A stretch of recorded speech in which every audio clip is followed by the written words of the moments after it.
Hi everybody, this is Jeff Eccles, the wine guy. And I'm Jim Myers, the beer guy. And we are We Like Drinking, our first We Like Drinking video tasting. So today, what we're going to do, it's a special occasion coming up, Halloween. And we're going to do a Halloween-themed drinking. So you want to talk a little bit about that? Yeah, so I picked these out today, and really I didn't go for what I knew was good or anything else. I purely went on look, feel, and that it had some kind of dead or devil or Halloween kind of theme. Probably what a lot of you are looking for right now. So we just grabbed a random 5. We're going to taste them up here real quick, let you know how we think about them, and then hopefully we'll help you find the perfect drink for your Halloween party. So, okay, for one of the wines that we're tasting today, and this one couldn't be more Halloween themed. Like, if you can find this outside of the month of October and November, I would honestly be shocked. But what we're going with is Vampire Merlot. Let's get into this one and see what we've got going on. All right, so color-wise, it's about the texture that I would think. You can kind of see through it, but that's because it's pretty light pour. Yeah, it looks like a thin skin. But pretty decent in color. It's not a Pinot or anything like that. Ruby in color. I thought I would see a little bit more glass staining. I'm not seeing a whole lot of glass staining, so we may not have seen a whole lot of time with skin contact with these grapes. All right, so let's see what the nose gives us on this one. I immediately get black cherry on that. A lot of cherry. Even a little strawberry. There's even a little some plum too. Plum. Or as you like to say, some stewed fruits. I'm not getting a whole lot of stewed fruits. I'm not getting that cooked. When I say stewed fruits, I'm thinking like if you've been cooking fruits or if they've been sitting outside on a hot sun for a while, they get that kind of cooked, stewy kind of smell. I'm getting some I am getting alcohol on that. Are you really? Yeah, and alcohol's rising out of that for me. I'm getting some like black olive kind of aromas. Okay. I'm checking this one is 13.5% alcohol. Okay. All right, let's get into the vampire. I want to drink your wine. I had to go there, I'm sorry.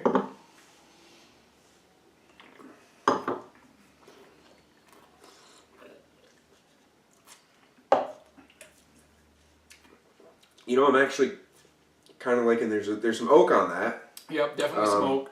Bitterness, I'm not crazy about that finish.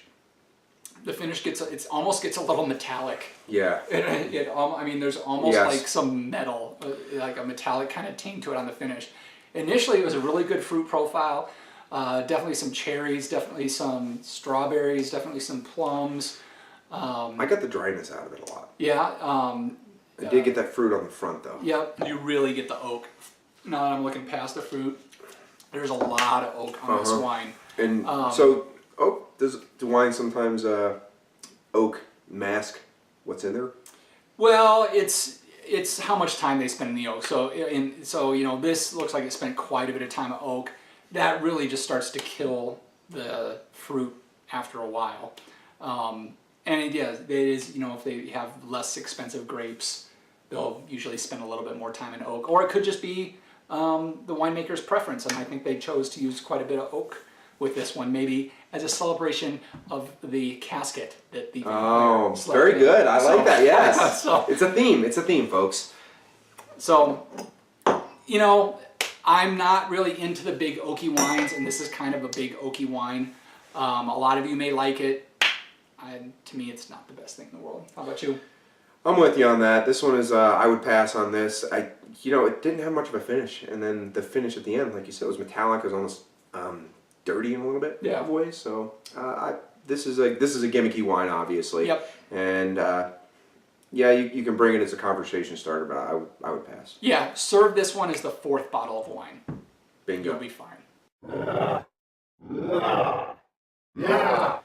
Here we have Rogue Dead Guy Ale. Now Rogue, for those of you who may be familiar, is a brewery out of Portland, Oregon. Okay. They do so many beers, it's scary. Ah! But this is Rogue Dead Guy Ale. It came in a growler, and it's pretty interesting. It says it glows here. This is a Maybach style, so it's going to be appropriate for this time of year, I would imagine. And it's kind of in Oktoberfest style. It's a German style, and it's that malty is what we should get out of it. Okay. So good for a little bit colder weather. Yeah, when there's crispness in the air, this is a good beer. All right, let's get into it. Fantastic. Okay, so we're going to drink it out of these brown ale styles. Now, this is a logoed glass, but that's okay if it's not logoed with Rogue. Okay, that pour was a little terrible on that. I apologize for that. That's your glass. Yes, there we go. Okay, so all right, so color-wise, it's what I'm getting is a kind of a nice amber, clear texture. I mean, clear. Yeah, it's definitely an amber. There's a good effervescence to it. Yeah, there is really good effervescence. Obviously, good head to that. It's got a good head sticking well. So, all right, let's get the aroma in there. I get that malt kind of characteristic on it. Yeah, I get some yeast too. Some yeast. Is there some coriander in there, or what is that? There's a kind of a spice kind of. Yeah, I understand it. Yeah, it's like a spiced Maybach for sure, and it could be coriander. It is different. It is it's going to be bolder, and I can tell you that right now. Is you can smell that Saaz hops, those kind of Czech and German hops on there. Okay. So let's get a taste. Let's give this one a go.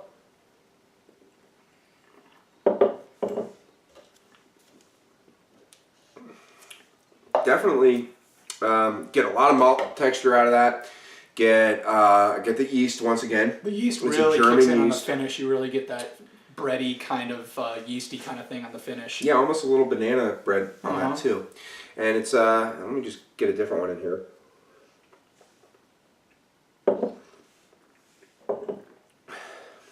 Yeah, that once again that spice comes through, but there's a little different hop to it, and I think it tastes like there's some kind of northwestern hops in here, something a little different. Yeah. And might be where we're getting the spice. Okay. It's but there's not. I mean, I'm not getting a whole lot of spice on it.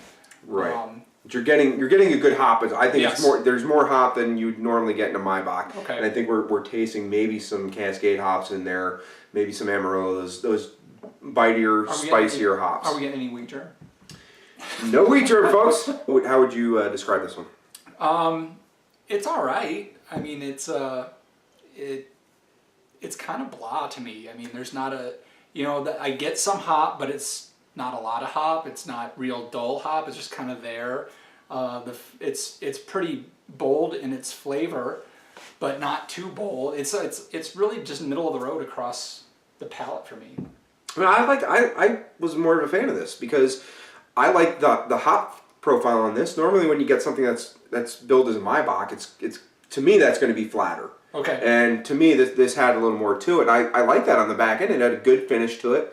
I would drink more of this. So I was more of a fan. You were not. I mean, I would drink more of it. Of course you would. I mean, that goes without saying. So, okay. All right. Split decision. Split decision. So, Jeff, folks, this is the beer that we have to try now. This is Shipyard Smash Pumpkin. Shipyard was one of the first beers to get into the pumpkin beers, and you can see it right there. This is the Smash Pumpkin, which is a variation of their pumpkin ale. It's about 9% alcohol, but Shipyard, which is based in Portland, Maine, it's been around for a long time. They make a fantastic IPA. They were doing these pumpkin beers a full 2 decades before the craze even happened. So they're at the forefront. And I figured this is probably a good place for us to start if we're going to talk about a pumpkin beer, because you can't have a Halloween theme without jack-o'-lanterns. Right. And this one should be, it's going to be a bigger beer. Okay. But I figured since it's pumpkin beer, and pumpkin beers are all the rage, we'll drink out of these shaker glasses for this. There you go. Be commoners. Yes. Way to put down the people, Jeff.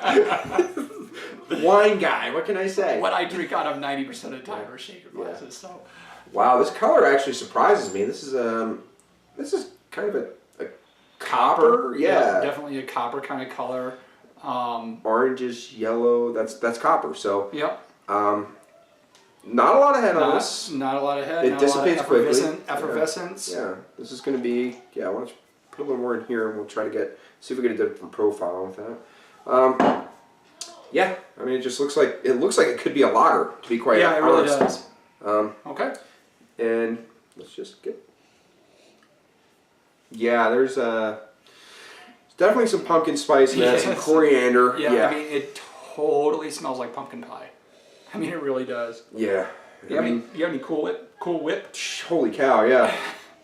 Yeah. Cool this Whip. should be. This actually would go well. I would maybe think about mixing this with a stout before tasting it. Oh, interesting. Like a vanilla stout, I mean.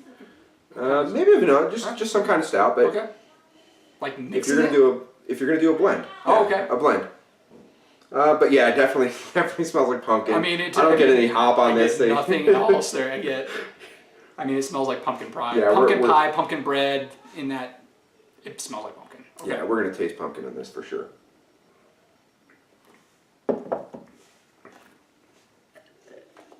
Like seriously, get me some damn Cool Whip. Holy cow, that tastes exactly like a pumpkin pie.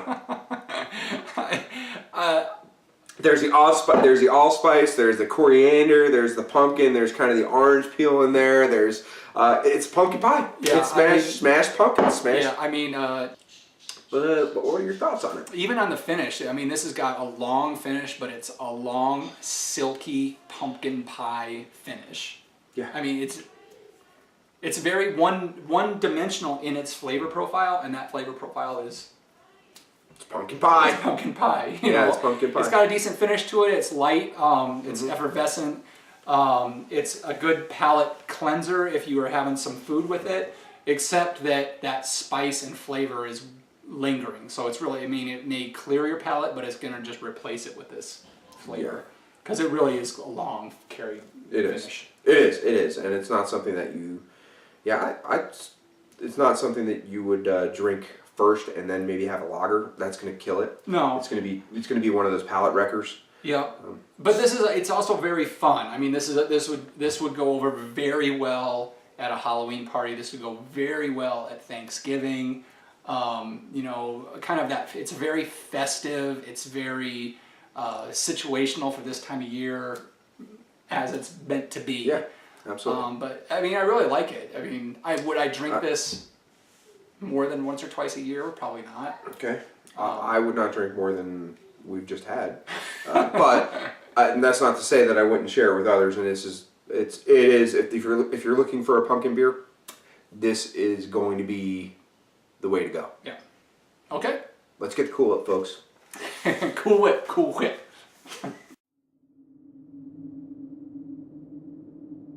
Okay, one of the two wines that we're going to be tasting today is a Washington State Merlot, and it's actually one that you'll see quite often. Most of you will probably be able to find this in a liquor store near you because it's pretty common.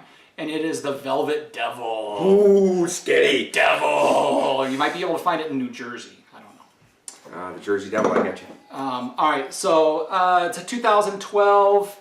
It is a Charles Smith wine, so you know that right there we may expect a little bit more fruit bomb out of it. And 13.5 alcohol, so not bad there. From the Mattawa, Washington, USA. So it'll be pretty interesting to see. We are tasting a Washington State Merlot. And a Napa Valley Merlot, so it'll be interesting to see the differences in them. They'll be quite stark, I imagine. So, with this one, I think there's a deeper color than I would expect. It is, you know, this is more getting into the garnet kind of colors. This is a darker color than a ruby that you expect out of a lot of other wines. A little bit more heft to it, so probably saw a little bit more skin contact than maybe some other wines. A little bit of glass staining, so we may expect a little bit more tannins out of this wine, which is a good thing. And what do you think? I'm with you on that. I see a little more residual oil on this. Yep. All right. Well, let's get into the nose. I didn't get a lot out of that first one. It's pretty tight, huh? Yeah. I'm definitely getting those. I got black cherry on that. getting some dark cherries. I definitely get some olive in this one. I'm definitely getting more darker fruits than you get a lot of other wines. When when you think of the red fruits versus the dark fruits, like the blackberries, dark cherries, maybe some blueberry.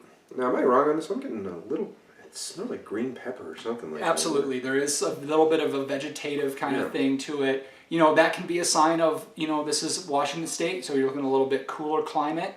Grapes may not ripen as much, or it may just be just something from the fruit. Okay.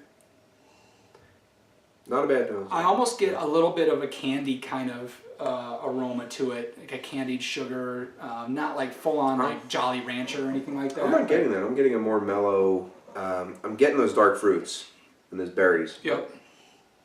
Okay. I'm ready. I like the nose on this one, so let's see what the palate's doing for us.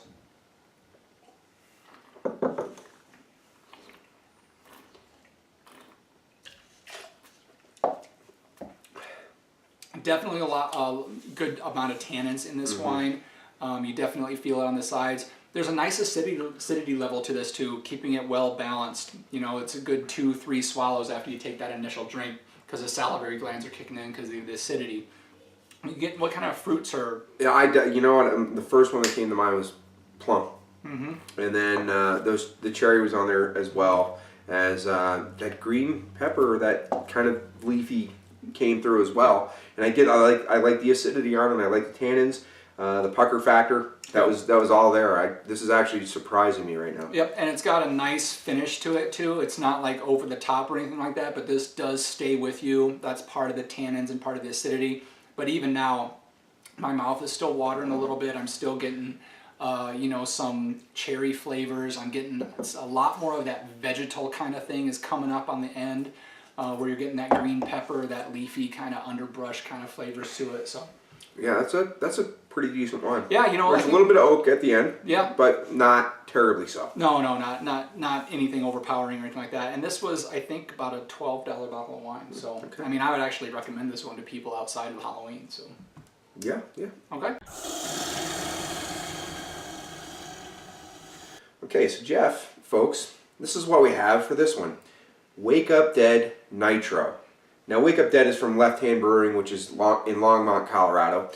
Wake Up Dead, they do have it in their CO2, but this is a nitro bottle. So I haven't opened it yet, because the whole point of the nitro system is the beer gas is in there and it pours like a draft when you pour it into the glass. And we've actually reviewed this one before on We Like Drinking It. I think it did okay.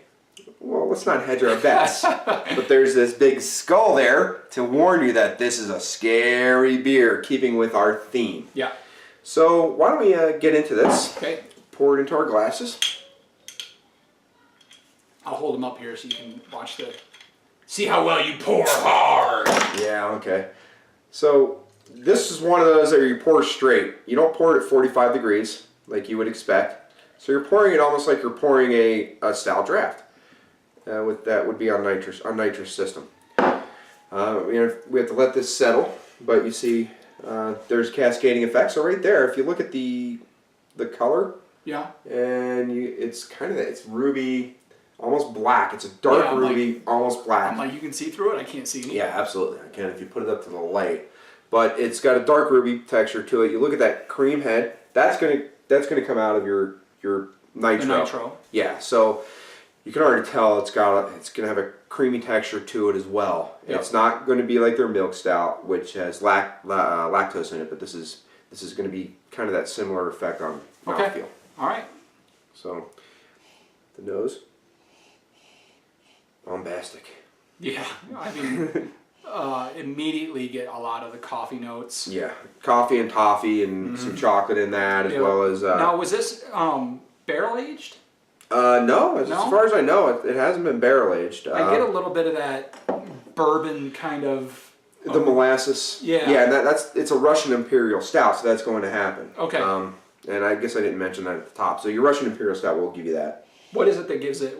Gives that? Because I mean, it's going to be the secondary fermentation. It's going to be the sugars that come out of it. It's a higher alcohol content beer. Okay. So you can tell that immediately by this is that it's going to give you that. I think this is this is a 10.2% beer, so that's going to be natural. Okay. So that's why Wake Up Dead. If you have 8 of these, Yeah, guess what's gonna happen?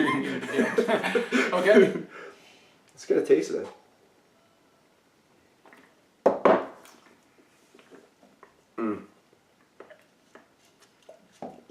Definitely chewier than you would expect out of a regular stout. Yep. You kind of get a little of that bite from the alcohol on there. I'm getting that the chocolate molasses, Yep. bourbon, toffee, all of that. Yeah, all complex. that's coming through. Yeah, the complex. And it's just unfolding. It's continuing to unfold, so it's got a really strong finish to it. A lot of really good flavors to it. I almost get a bit of a cola kind of thing to it as well. I'm not sure where that's not from. unusual. Well, it's the coffee and the molasses in there, and that's going to be your dark roasted malts. And anything else you're getting out of that? Vanilla?